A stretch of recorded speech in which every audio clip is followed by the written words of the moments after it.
We have four distinguished faculty here for the panel on the lifestyle medicine.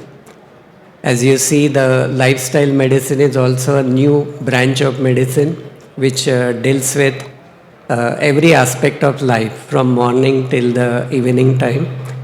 And we are very excited to welcome these distinguished panels who have expertise in different fields, and they will unfold variety of ideas which are practical, we can integrate in our daily life for this particular subject. So the first person is Mr. Kini.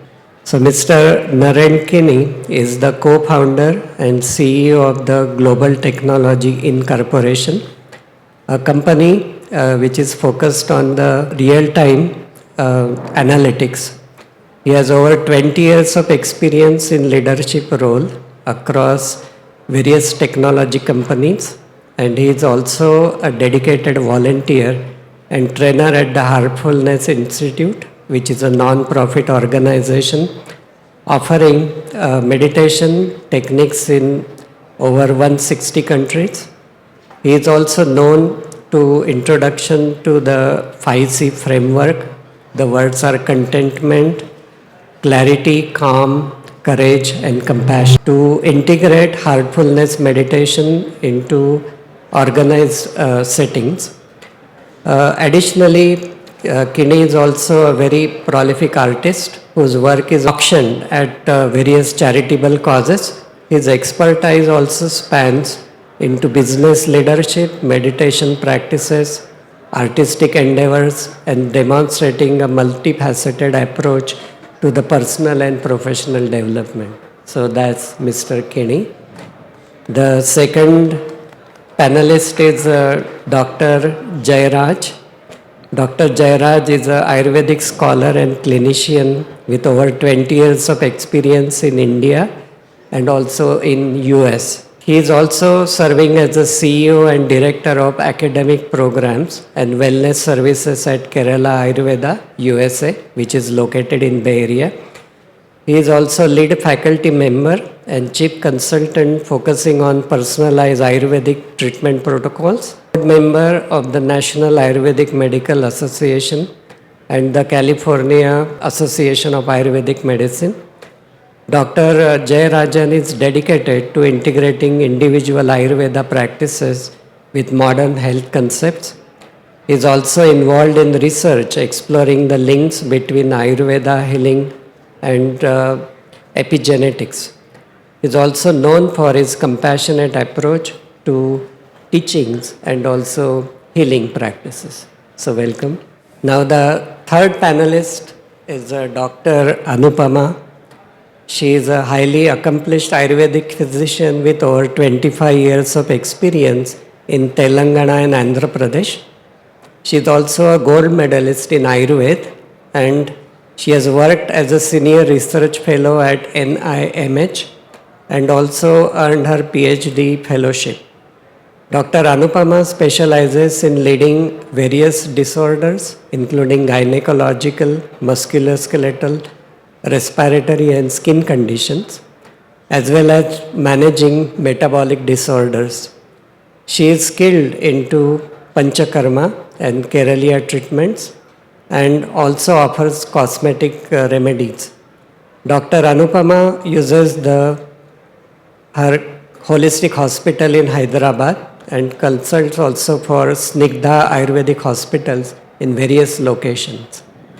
So that's Dr. Anupama. And the last panelist, Dr. Manju Kolli. So she is a renowned Ayurvedic practitioner. She is based into the San Francisco Bay Area. She is also founding director of the Ayurhitam, an Ayurvedic wellness clinic. So with over 15 years of experience as a clinical pharmacist, and she also transitioned to Ayurveda to address the shortcomings of conventional healthcare, focusing on holistic healing rather than just the symptomatic management of diseases. Dr. Kolli completed her Ayurvedic lifestyle certification from the Mount Madonna Institute and then underwent advanced classical Ayurveda training. She is dedicated to leading ancient Vedic sciences, serving on the board of California Association of Ayurvedic Medicine and volunteering with organizations like NAMA and GR Foundation Education Trust. Her mission to help individuals achieve comprehensive health, physical, mental, social and spiritual through the principles of Ayurveda. So that's Manju. So we will begin the panel discussion with Dr. Jayaraj, and he is going to talk about the body rhythms, circadian rhythms and its relevance from the Ayurvedic perspective. Then the next panel, it will transcend into Anupama, talking about the behavioral aspect of that. And then the next one will be Manju. She will be talking about the diet and the relevant aspect. And then the Kini, he is going to talk about the mental aspect and the spiritual dimension accordingly. Namaste. I am coming from an Ayurvedic family, and for us, this is not a job, this is not a business, this is our life. We are here to serve. I have been with the Kerala Ayurveda over 25 years and has been a part of the research group. Done a lot of work.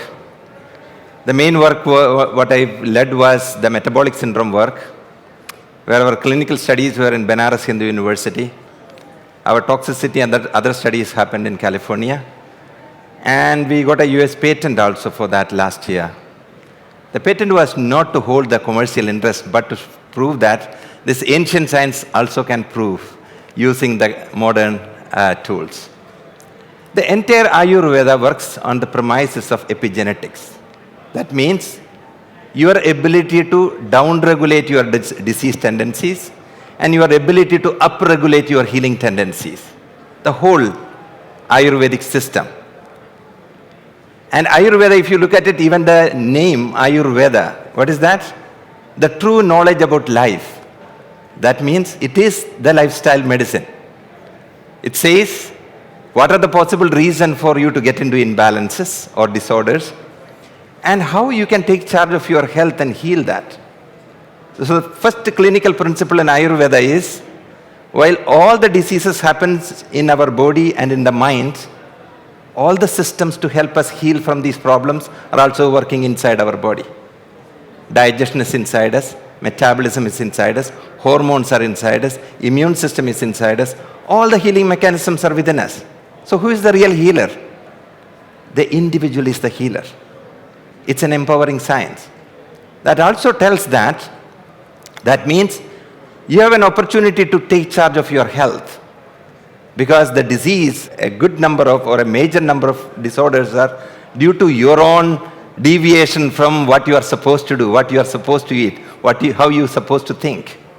So there is an opportunity taking this as a lifestyle medicine and using the principles for prevention as well as for healing. So Ayurveda is the lifestyle medicine. Now talking about the rhythm, if you really look at it, kalartha karmanam yogo hina mithyadi matraka. All disorders happens due to the imbalance or disorders in the time cycles. That means sleeping, out of cycle, eating out of cycle, kalam. Artha means how we perceive this world and react to the world through all the five senses. Karma means action. These are the three reasons for any health problem, right? One is the derangement in the time cycle. Second is how we perceive and react to anything what is coming to us. And third is the karma, the action, what we do in our life. So let me focus on the first one, kala, the time. Ayurveda says that everything in this nature works in cyclic rhythms. Day and night rhythm, lunar rhythm, seasonal rhythm, everything in this nature is cyclical and symmetrical. The same way, everything in our body-mind system is cyclical and symmetrical. Cardiac rhythm, breathing rhythm, digestive rhythm, sleep rhythm, menstrual rhythm, everything is in cyclical order. Even our hormones are produced, whether it is melatonin or any cortisol, it is not that continuously body is producing things. It is cyclical and symmetrical. Because of that reason, Ayurveda says, our body is expecting a cyclic rhythm from us for everything what we do, especially eating and sleeping. Right? Eating and sleeping. And a little bit about the sleep. Generally, in the modern world, it's all about productivity, and we think sleep is a waste of time. Ayurveda says, Nidrayatam sukham dukkam tushti pushti balodayam. Your sleep is much more important for your health and longevity than your awake time. Because from the time we wake up in the morning till we sleep, it's only wear and tear. Physical wear and tear, mental wear and tear, sensory wear and tear, emotional wear and tear. The only time our mind-body system heal, recoup, rejuvenate, replenish is during the deepest state of sleep. That too at night. Do you know that? No point in extending that sleep to the daytime. That will create more sluggishness, right? Because human system is made in a way to sleep at night and be awake during the daytime. And whenever I talk about this, when I consult, they will say that, Dr. J, even though I am sleeping at 2 a.m., I wake up only at 11 a.m., 9 hours. Isn't that enough? So I tell them, it is not just the quantity of sleep, the quality matters. What is that? Ayurveda says there are two types of energies influencing us and the nature every 24 hours. The heating, stimulating sun energy during the daytime, and the cooling, calming, nurturing moon energy during the night time.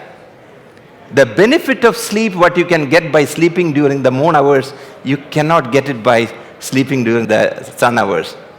Because there are a few subtle systems. They can recoup and rejuvenate only in the period of soma, that is the moon hours. The subtle systems are mind, immune system, hormonal system, and nervous system. These four systems cannot heal, recoup by sleeping during the daytime. So that is why the rhythm of sleep is the key in restoring health and sustaining health. Early to sleep, early to wake up. That is the slogan of Ayurveda. And I get concerned these days. I read an article. An average time, the most active time for teenagers in America is between 10 p.m. and 2 a.m. Can you believe that? The most active time. So it needs building awareness about it. Then comes the eating time, the rhythm of eating. Ayurveda explains that your system cannot be completely active all the time. Your body, if you are able to keep a rhythm in sync with the circadian rhythm, it will be very easy for your body to help you. That means eating in the right time, every day. There is a body intelligence. If you do that every day at the same time, your whole body intelligence will get aligned to that rhythm. You will feel hungry, you will eat, it will digest, absorb, and it will nourish you. There is no accumulation, there is no absorption. You will have sustainable energy. The rhythm is everything. Because at the right time. Then people ask, what is the exact time to eat? There is a very interesting concept in Ayurveda. It's not about exact clock time. They say there is a 48 minutes period called one muhurta. According to the Vedic sciences, that is 1 unit of time cycle. Then that accumulates into yamas, then to ahoratra. So that 48 minutes, that means if you are eating your breakfast, say 7:30 and 8:15, 45 minutes every day, you do that one lunar cycle. Your body will start asking exactly at the same time. Because with that lunar cycle, you habituated your system. Your whole system will be aligned towards that. So they say earlier the breakfast, the better. Please finish your dinner 2.5 to 3 hours before you sleep. Keep the lunch midday and continue the cycle. The chance of you getting a metabolic imbalance, a digestive imbalance is very, very low unless and until you eat a lot of crap items, etc. So rhythm is the most important thing. There is a question asked, that question repeated in Mahabharata, you can see, in Ashtanga Hridayam, you can see the same question. Who is healthy? Ko aruk, who is not sick, who is healthy? And the sloka start, Kale hidam idam kale yatha kalam. The first guidance from the Vedas is the rhythm. More than what you eat, more than how much you eat, the rhythm is everything. So as a clinician for 26 years, I always make sure that the people coming to me are oriented towards the cyclical rhythms. Everything if you can do in a rhythm, even meditation, you do every day, you go and sit, naturally you will fall into meditation because your system understands that, oh, I am in the right place at the right time. It's all about rhythm. It is not about, I did a lot of work on this. When I was the Chief Medical Officer of Ayurveda Gram of Kerala Ayurveda in Bangalore, it's a Silicon Valley of India. And one time I got somebody who had a lot of issues, stayed with us, got cured. And during the discharge discussion, he told, I run a software company, it's a small company, 92 employees. All of their health is going down last 5 years. Can you come and help us? And I told, of course. Myself and my team, we went and analyzed them. Many of them told, we won't eat breakfast because we won't feel hungry. We heard that we should eat when we feel hungry.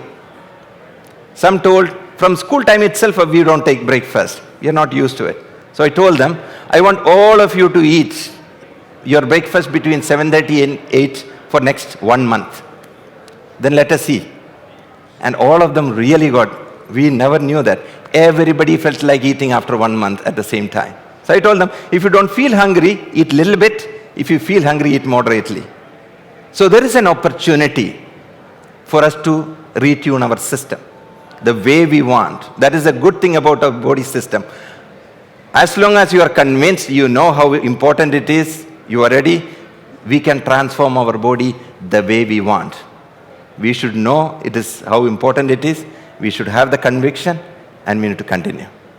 Thank you so much. I'm a private practitioner in Hyderabad. So I deal with lifestyle medicine every day for the patients.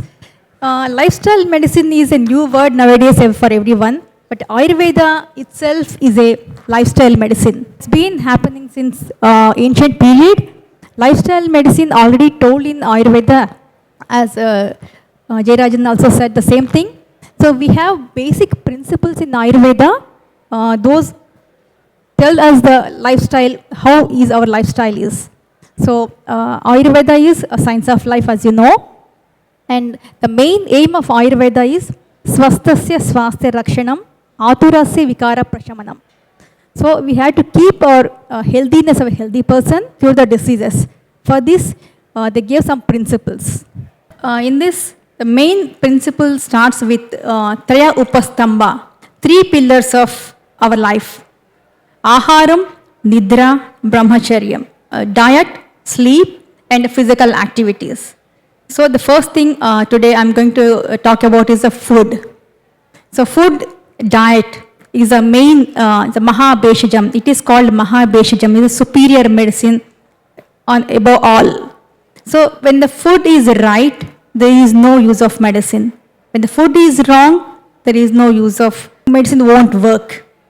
So for everything, it starts with our food. You are what you eat, or in other ways, you are what you digest.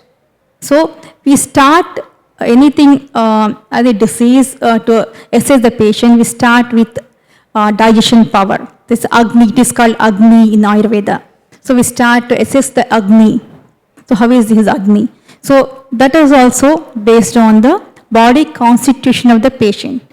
So the diet, how they should be taken is depend on the Agni level and the constitution. So that is, we have, as you, some of you know, we have body Prakriti's constitutions, 7 type of constitutions basing on doshas, vata, pitta and kapha. So the diet also is different for each body type. So if we consider our body as a car, we should put, for the petrol car, we should put petrol. And for a diesel car, we should give diesel, for electricity. Like that, for Vata Prakriti people, we have to give some kind of diet, and Pitta Prakriti people, we have to give some kind of diet. It's different for each body type. But regularly, what we take, it should have a balanced diet. So everything should be in a balance. Like what is a balanced diet according to Ayurveda is Shed Rasopeta Aharam, is balanced diet, which has Madhura, Amla, Lavana, Katutikta, Kashaya, Rasal. That's all the tastes, 6 tastes. So sweet, sour, pungent, astringent, salty, and sour. These are the 6 rasa should be there in our diet. Basing on these, the body constitution will suggest the diet. At the same time, from children to adult, we have specific dietary restrictions for every age and every events. Like babies and for the people of 1 year, we suggest some kind of diet. A different diet when the girl matures at that age. So Rajasvala Paricharya diet is there. And when the lady becomes pregnant, during that time also we have different diet. We have to follow all those diets when we suggest, we advise the patients. After delivery, there is a separate diet for Sutika. It's called a postnatal period. And after that, menopausal age, we have some diet for the ladies. So like that, different kind of diets we advise during those kind of phases basing on the body constitution again. Right? Also, for general health. So basing on also, if they take the disease-wise, so whenever the patients come to me, so they ask for medicines. For every patient, I start with giving lifestyle advices. Not only medicine, but also the lifestyle, what to take, what time to take, when to take. So all these details should be given for the patient. So as I said, how our dinacharya, in the dinacharya we tell all these things. So we should start the breakfast. One of the aspects is diet, so that we should start with the breakfast. Breakfast should be taken, as I said, 7:30 to 8:30. So, and after that, lunch should be 12 to 2, and dinner should be around 7:30. Because why these timings means, the basing on the doshas, the kala. So in the mornings, pitta is little less, so we should be taking moderate amount of breakfast during the time. In the 12 to 2, the lunch time, the pitta is more, because the digestive power is more in that case. So it should be taken heavy lunch. And the dinner, it should be little less, because as we sleep in the night, so our metabolism will be little decreased, so we should be having a moderate amount of dinner in the evenings. So like this, we go with every aspect in the life, in the adult, and different phases we have different diets, and different disease we have different diet. As I said, disease-wise also, I can suggest the patient, but especially I treat many of gynecological cases. Like in that, PCOS is the most common, and hypothyroidism is the most common nowadays. So I advise the PCOS for the metabolism without any medication, with the diet and some kind of vyayama, yoga, they can get rid of those PCOS kind of diseases. So it's only just with diet and exercises can cure that. The same thing with the thyroid also. So some of thyroid patients have the low metabolism for hypothyroidism and high metabolism for hyperthyroidism. So basing on the constitution, the symptoms, I can advise the diet for them. So then with some medication in the diet, they can control the hypothyroidism as well. Then, as well as I have Panchakarma Center, I do treat many of Vata diseases like spondylitis, arthritis, all those musculoskeletal disorders, I can treat them. So for those patients, usually I advise Vata Hara diet. So for example, so you should not take potatoes and tuberous vegetables. Those kind of very specific diet is there for each and every disease. So it should be followed like this in different phases and different diseases. We have to give a lot of advices to the patient. And all the treatment and lifestyle modification depends on the Agni, what I feel. The Agni is a digestive power, and what we eat starts with the digestion only. That's what I... So thank you. That was also quite insightful. There is an old Ayurvedic teaching that anything which is never used, anything which is underused, anything which is overused, anything which is used in the wrong manner ends up in disaster. So no matter it's human body, no matter it's human mind, no matter it's your car, or no matter it's your house. So the choice is yours, right? So we'll go to the next panelist. So go ahead. So lifestyle, I wanted to talk more about code of conduct, right? What is it that we need to follow? What is the conduct that's given to us? What's the behavior that we're supposed to follow? So the sutra goes, Ragadi Rogan, raga, attachment, lust, greed, anger, jealousy. These are the very first diseases that he talks about. And those diseases, when they pervade all over our body, that's when the first disease starts. So, Ashtanga Hridayam is very, very clear. When he says that, not only he points out what is the cause of the disease, he is very sure to give the treatment for that too. Because that's the manual that's given to us. So that manual is super easy for us to follow because our body is with us all the time. You know, with food, we have to plan. With exercise, we might have to plan. With any other things, we might have to plan. But our body, our mind is with us. Is it really? Is our mind here with us right now? Are you all listening to me, or are you all planning with the next event? Right? So that's what our mind is switching from one talk to the other topic all the time. So these code of conducts that are given to us is to calm our nervous system all the time, because our nervous system is continuously on the go all the time, moving from one to another to another. Almost all of us, if we take the test, ADHD, we might be passing that test with flying colors because there's so many things that we do. So with that, he talks about what is it that we need to do when we are being here. Mindfulness. What's the mindfulness? Observing the changes that are happening in our body and acknowledging those instead of suppressing them. That's the most important thing. Because we're so used to suppressing any small discomfort that we experience.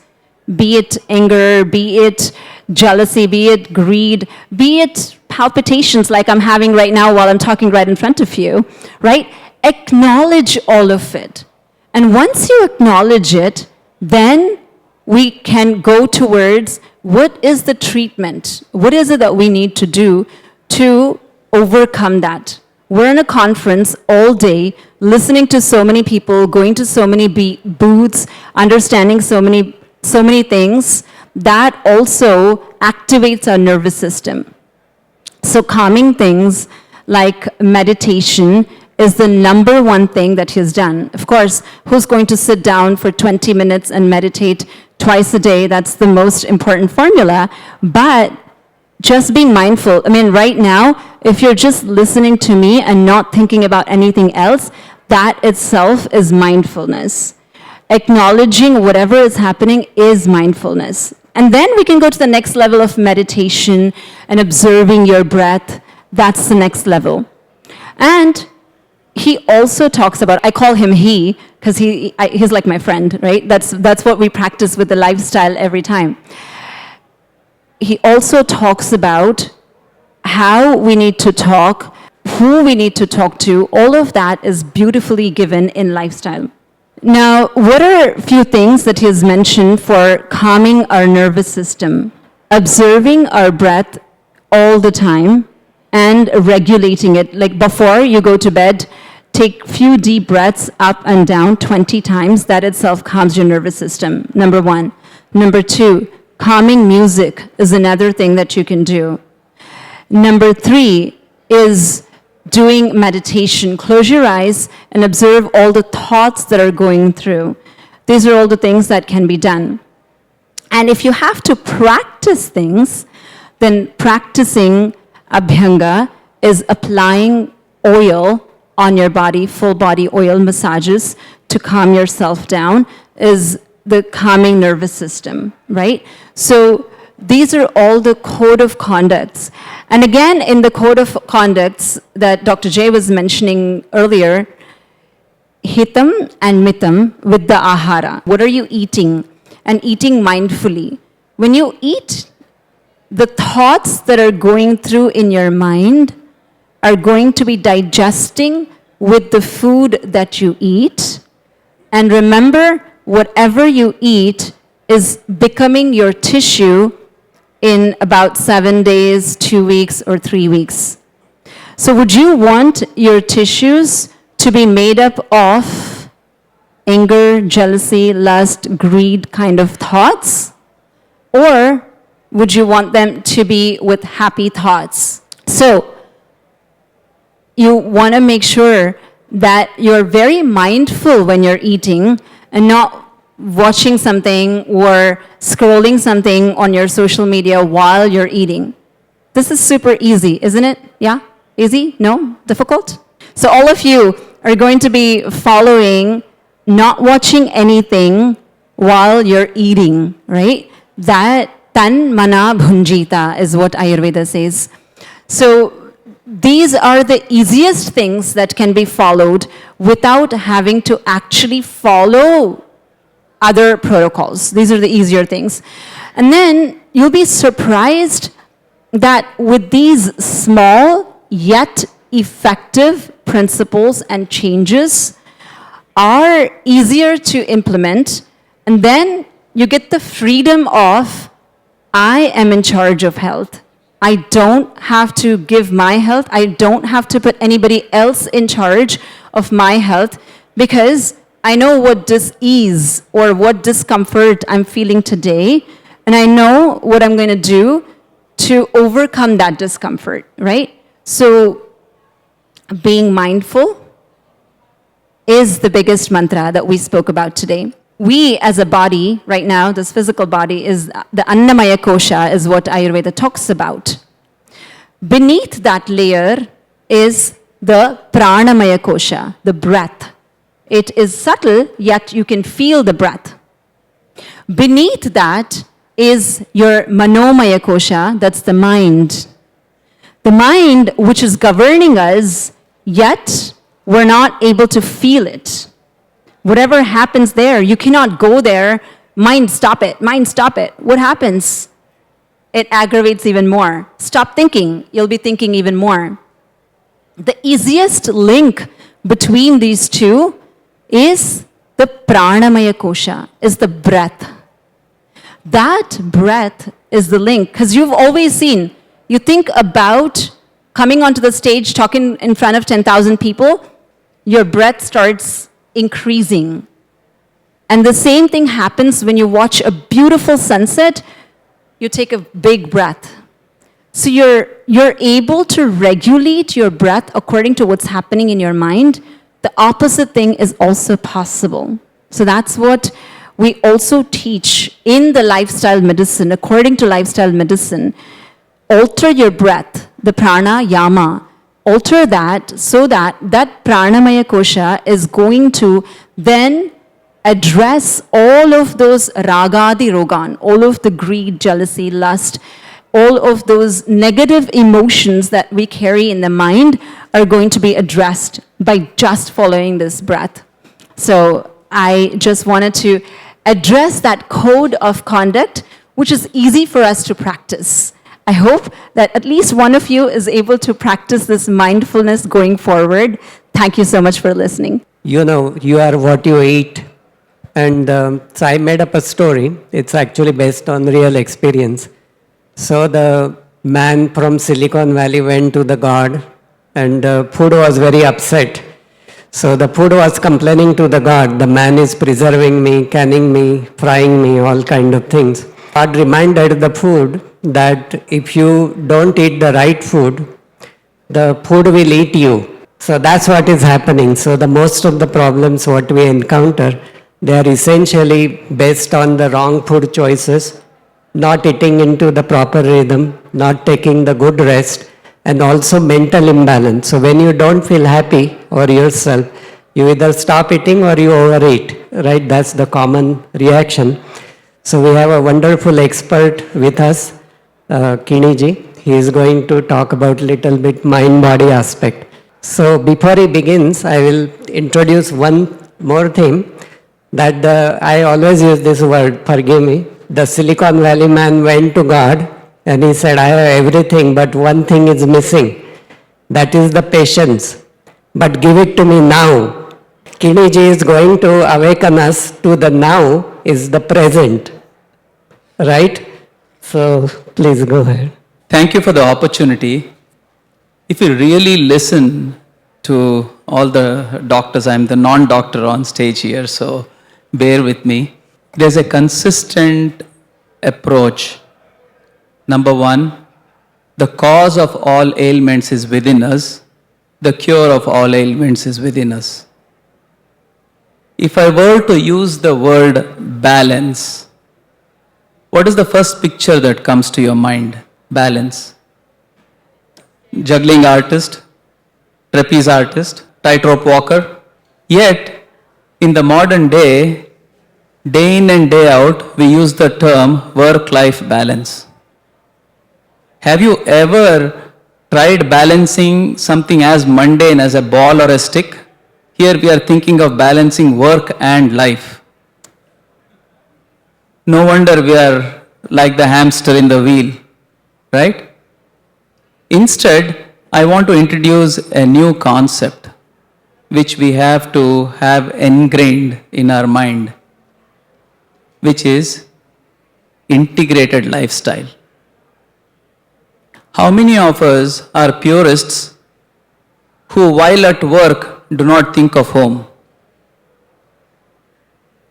Or, while at home, never think of work? So basically, it coexists, right? Now, if you accept this phenomenon, there is a possibility of a solution. In an integrated lifestyle, there are a few aspects that are a must. One is acceptance. Until and unless we accept facts, we will never attempt to solve them.